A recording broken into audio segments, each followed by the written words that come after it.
ऊतक होते हैं उनको डिस्ट्रॉय कर देता है। ठीक है, तो ये दोनों स्टेटमेंट सही हैं, तो हमारा सी वाला ऑप्शन इसका सही हो गया। ठीक, ये पनामा रोग क्या है? जैविक एक देखिए, एक भारतीय वैज्ञानिक ने पनामा को रोग नियंत्रित करने के लिए बायोपेस्टिसाइड का खोज किया है। ठीक है, बायोपेस्टिसाइड क्या होता है? तो मेन ये कवकीय रोग होता है, ये कवकीय रोग होता है।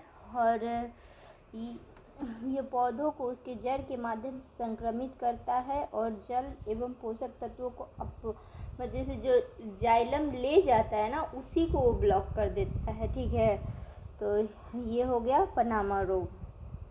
ठीक है।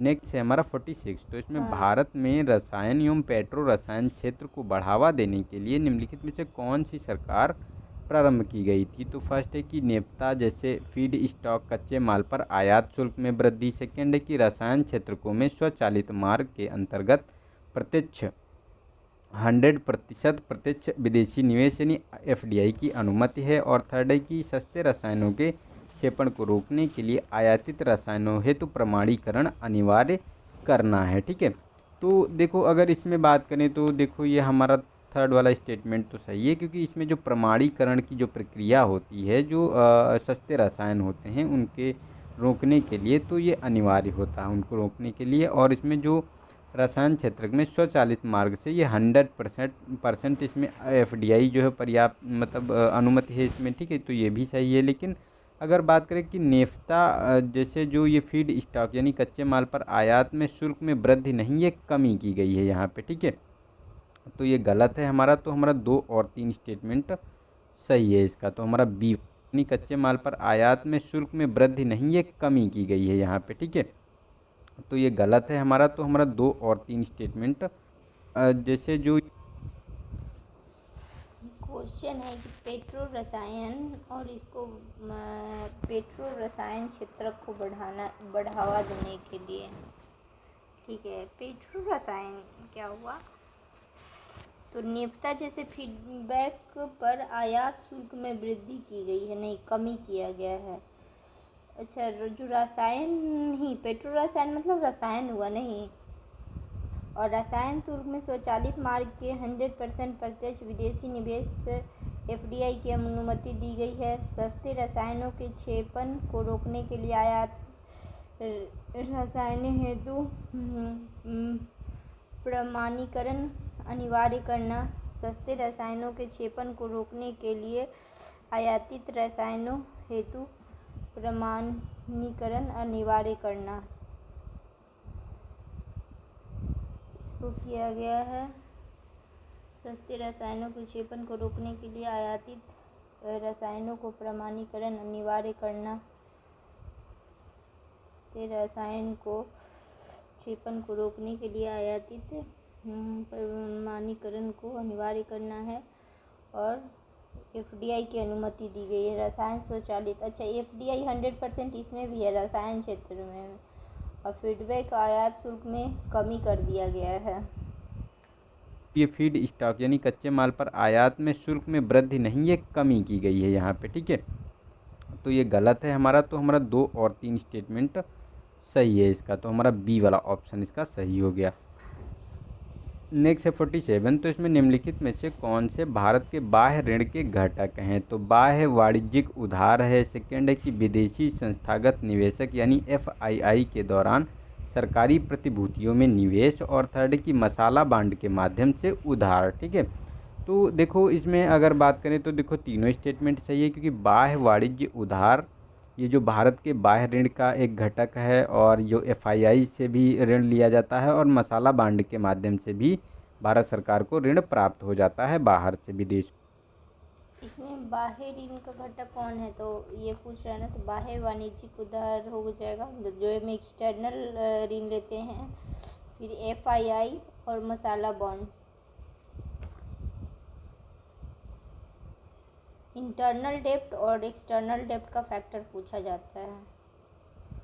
आज इकोनॉमिक भी स्टार्ट करना था। अच्छा ठीक है, तो हमारा ये डी वाला ऑप्शन सही है। तीनों स्टेटमेंट सही है ये। ठीक है, नेक्स्ट है हमारा क्वेश्चन नंबर 48। तो इसमें गैर सरकारी सदस्यों के विधेयक संबंधी समिति के संदर्भ में बताना है कि कौन सा स्टेटमेंट सही है। तो यह लोकसभा की एक विशेष समिति है और लोकसभा में इस समिति की अध्यक्षता सदन के उपाध्यक्ष द्वारा की जाती है। ठीक है, तो जो ये इसमें है, ठीक है, तो इसमें दोनों के दोनों स्टेटमेंट जो आपको देखने को मिलेंगे दोनों सही है, क्योंकि लोकसभा की जो विशेष समिति होती है ये गैर सरकारी विधेयक के संबंध में, तो ये लोकसभा की विशेष समिति होती है और इसकी अध्यक्षता लोकसभा उपाध्यक्ष, सदन के जो उपाध्यक्ष होते हैं उनके द्वारा की जाती है। ठीक है, तो हमारा सी वाला ऑप्शन इसका सही हो गया। नेक्स्ट है हमारा क्वेश्चन नंबर 49। तो इसमें कहा गया कि यह एक भारतीय चीनी होते हैं उनके द्वारा की जाती है।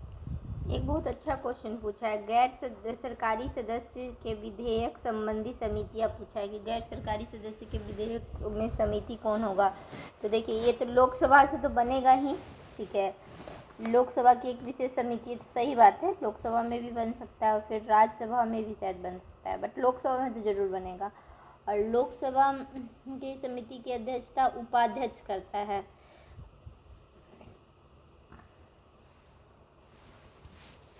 अच्छा, प्राइवेट मेंबर समझते हैं क्या होता है?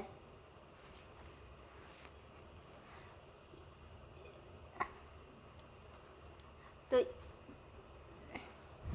जैसे कि प्राइवेट मेंबर होता है ना कि काउंसिल ऑफ मिनिस्टर जो होते हैं ना उसके अलावे जो मेंबर होते हैं ना उसको बोलते हैं प्राइवेट मेंबर, यानी गैर सरकारी सदस्य।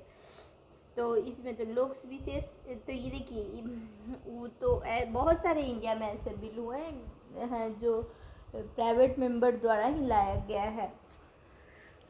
तो जनरली लोकसभा की समिति के तो उपाध्यक्ष करता है और एक विशेष समिति होता है। ठीक है, तो हमारा सी वाला ऑप्शन इसका सही हो गया। नेक्स्ट है हमारा क्वेश्चन नंबर 49। तो इसमें कहा गया कि यह एक भारतीय चीनी समुदाय है जो पूर्वोत्तर क्षेत्र में मुख्यतः असम, त्रिपुरा, मिजोरम राज्यों में निवास करता है। इस समुदाय की त्रिपुरा में विशेष रूप से सुभेद्य जनजाति समूह यानी पीवीटीजी के रूप में पहचान की गई है। इस समुदाय के लोग प्रसिद्ध होजगिरी लोक नृत्य करते हैं। मिजोरम में लोक नृत्य संगठनों द्वारा उन्हें निर्वाचक सूची से बाहर करने की मांग करते हुए लक्षित किया गया है। तो इस कारण से यह जनजाति त्रिपुरा में पलायन करने के लिए विवश हुई थी। तो उपर्युक्त जो परिच्छेद ये है, ठीक है, तो ये किस जनजाति समूह के बारे में बात की जा रही है। तो देखो ये जो ब्रू रियांग जनजाति है, ठीक है, उसी के बारे में ये बात की जा रही है। तो ब्रू रियांग जो अभी समझौता भी देखने को मिला था, तो ये चर्चा में लगातार 2-3 साल के, क्या होता है कि यूपीएससी जो होती है 2-3 साल के पुराने भी जो बहुत ज़्यादा चर्चित मुद्दे होते हैं उनसे क्वेश्चन पूछने को मिला था। तो ये चर्चा में बात की जा रही है। तो देखो ये जाति त्रिपुरा में एक ना ये वाला था ब्रू यांग जनजाति, ठीक है ना, ये बहुत चर्चा में रहा। पता है ये एक भारतीय चीनी समुदाय का है जो पूर्वोत्तर क्षेत्र में, तो कहाँ पे, असम, त्रिपुरा, मिजोरम। और 6 शेड्यूल में कौन कौन सा स्टेट आता है? असम, मेघालय, त्रिपुरा, मिजोरम, ठीक है, मणिपुर नहीं आता है। पता है इसको रखने का, याद करने का ट्रिक्स क्या है? ATM मतलब MM, लेकिन उसमें ATM है लेकिन मनी नहीं है, तो उसमें मणिपुर नहीं होगा, पता है। तो देखिए असम है, मेघालय है, त्रिपुरा है, मिजोरम है।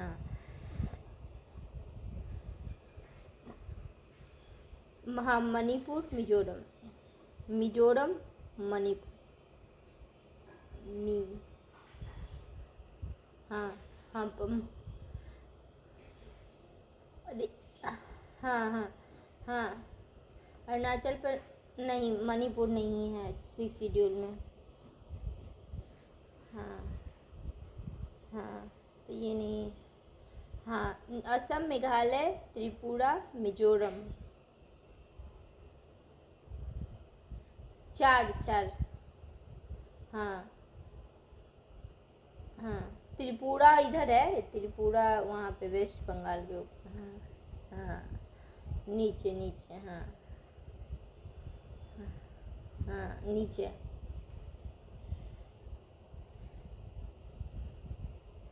हाँ,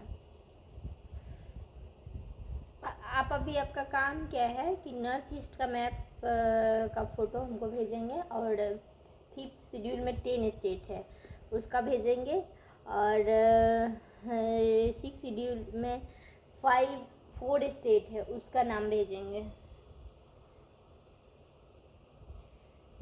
4 स्टेट हुआ ना, असम, मेघालय, मिजोरम, त्रिपुरा।